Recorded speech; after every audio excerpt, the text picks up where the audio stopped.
നമസ്കാരം. കേരളത്തിലെ പ്രധാനപ്പെട്ട ഒരു പട്ടണമായ കൊച്ചിയും മഹാരാഷ്ട്രയിലെ പ്രധാനപ്പെട്ട പട്ടണമായ അല്ലെങ്കിൽ ഇന്ത്യയിലെ ഏറ്റവും പ്രധാനപ്പെട്ട പട്ടണമായ മുംബൈയും തമ്മിൽ വല്ലാതെ അടുത്തുകൊണ്ടിരിക്കുന്നു എന്നാണ് തോന്നുന്നത്. മുംബൈയെക്കുറിച്ച് പണ്ട് നമ്മൾ കേട്ടിട്ടുള്ളത് ഒരു അധോലോക കേന്ദ്രം എന്നാണ്. മുംബൈയെക്കുറിച്ച് നമ്മൾ കേട്ടത് നമ്മുടെ സിനിമകൾ എടുത്താൽ പോലും ഈ മുംബൈയിലെ അധോലോക നായകന്മാരെ നായകരാക്കിക്കൊണ്ട് തന്നെ പല സിനിമകളും എടുത്തിട്ടുള്ളത് നമ്മൾ കണ്ടിട്ടുണ്ട്. അങ്ങനെ അധോലോക വിഷയം നമ്മുടെ ഹിന്ദി സിനിമകളിലും പ്രത്യേകിച്ച് ചില കേരള സിനിമകളിലും ഈ മുംബൈയിൽ നിന്ന് വരുന്ന അധോലോക നായകന്മാരുടെ വരവും അതുണ്ടാക്കുന്ന പ്രശ്നങ്ങളും ഒക്കെ ചർച്ച ചെയ്യുന്നുണ്ട്. അപ്പോൾ ആ ബോംബെ എന്ന് പറയുന്ന അധോലോകത്തിന്റെ ഒരു കേന്ദ്രമായിരുന്നു.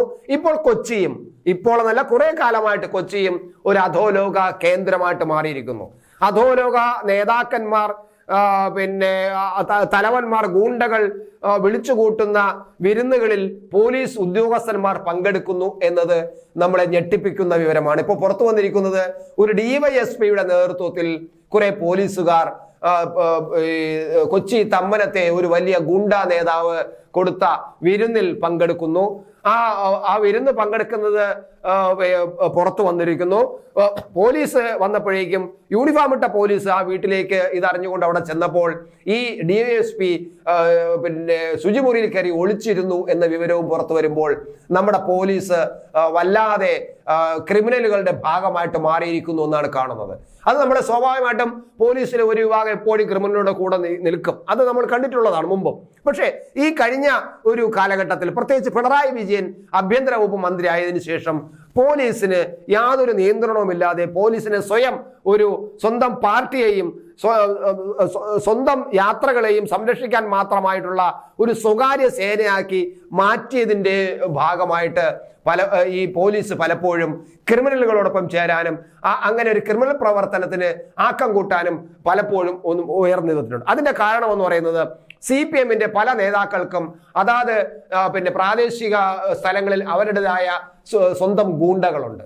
അത് ഈ അടുത്ത കാലത്ത് ഇന്നലെ 2-3 ദിവസം മുമ്പ് കഴിഞ്ഞ ഞായറാഴ്ച ആലപ്പുഴയിലെ കണിച്ചുകുളങ്ങരയിൽ വെച്ച് അവർ തമ്മിലുള്ള ചില ബിസിനസ് തർക്കങ്ങളുണ്ടൊക്കെ ഒന്ന് പറയുന്നു.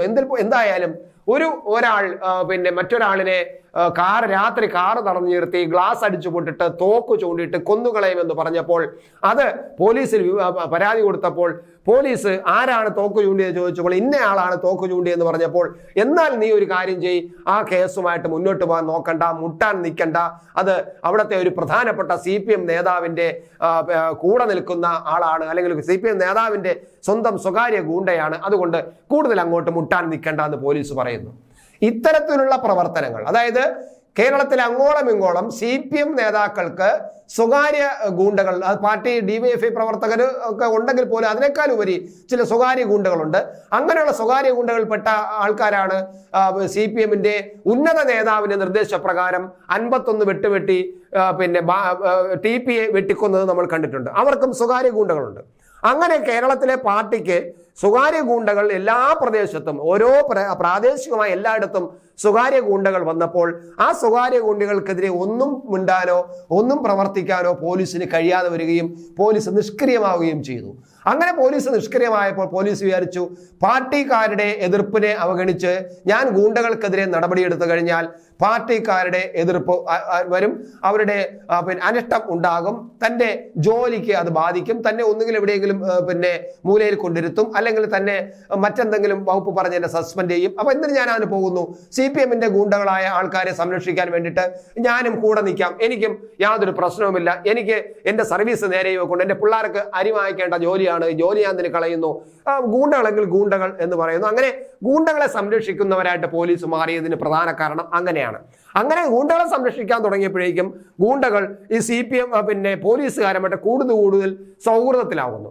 അങ്ങനെ സൗഹൃദമായപ്പോൾ പിന്നെ വീട്ടിൽ വിളിച്ച് മദ്യസൽക്കാരവും അതുപോലെ ആഹാരവും കോഴിയിറച്ചിയും കൊടുത്ത് അങ്ങനെയുള്ള സൽക്കാരം വന്നു തുടങ്ങി. അങ്ങനെ അവർ തമ്മിൽ നല്ലൊരു ബന്ധമാകുന്നു. ഇതേ രീതി തന്നെയാണ് മുംബൈയിൽ സംഭവിച്ചതും. അവിടെ അധോലോകം ഇങ്ങനെ വളരാൻ കാരണം അത് തന്നെയാണ്.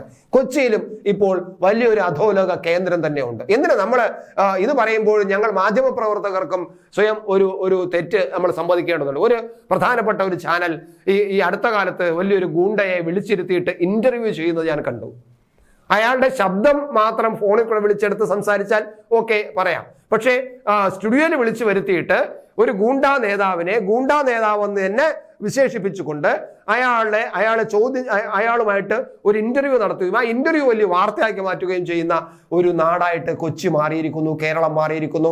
കേരളത്തിലെ പ്രധാനപ്പെട്ട ഒരു ചാനൽ പോലും അങ്ങനെ ചെയ്യാൻ തുടങ്ങിയിരിക്കുന്നു. ഇനി എല്ലാ ചാനലുകളും അങ്ങനെ ചെയ്യും. അപ്പോൾ ഗൂണ്ടകൾക്ക് വളരെ സ്വീകാര്യത വരുന്ന ഒരു നാടായിട്ട് കേരളം മാറുന്നു, കൊച്ചി മാറുന്നു.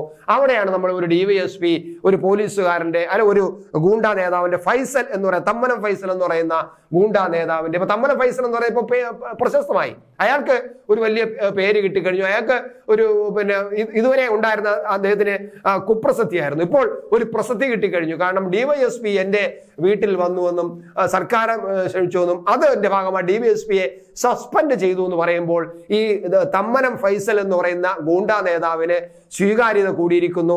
അയാൾക്ക് കുപ്രസിദ്ധിയെക്കാളും പ്രസിദ്ധി കൂടിയിരിക്കുന്നു. അങ്ങനെ ഗൂണ്ടകൾക്ക് പ്രസിദ്ധി കൂടുന്ന നാടായിട്ട് കേരളം മാറുന്നു. നമ്മൾ ആലോചിച്ച് നോക്കുക. ഇവിടെയാണ് നമ്മുടെ ആഭ്യന്തര വകുപ്പിന്റെ നിഷ്ക്രിയതയും എന്ത് വാക്കുപയോഗിച്ചാലും ഈ ആഭ്യന്തര വകുപ്പ് കൈകാര്യം ചെയ്ത മുഖ്യമന്ത്രിയുടെ യാതൊരു കഴിവില്ലായ്മയും. അദ്ദേഹം അവിടെ ഇരിക്കുന്നു എന്നല്ലാതെ അദ്ദേഹത്തിന്റെ ഓഫീസിലെ ചില ആൾക്കാർ എന്തൊക്കെയോ പോലീസിനെ കൊണ്ട് ചെയ്യിപ്പിക്കുന്നു. അദ്ദേഹം ഇതൊന്നും അറിയുന്നില്ല. അദ്ദേഹം ഇങ്ങനെ മന്ത്രിയാണ്, മുഖ്യമന്ത്രിയാണെന്ന് പറഞ്ഞ് ഇങ്ങനെ ഞെളിഞ്ഞു നടക്കുന്നു. വകുപ്പ് കൈകാര്യം ചെയ്യാൻ കഴിയാതെ പോകുന്നു. ഇതെല്ലാം നമ്മുടെ നാട്ടിന്റെ അരാജകത്വത്തിലേക്ക് എത്തിക്കുന്നു. ഇത് തന്നെയാണ് ഇവിടെ സംഭവിച്ചുകൊണ്ടിരിക്കുന്നത്. ഇത് തന്നെയാണ് കേരളത്തെ തകർക്കാൻ പോകുന്നത്.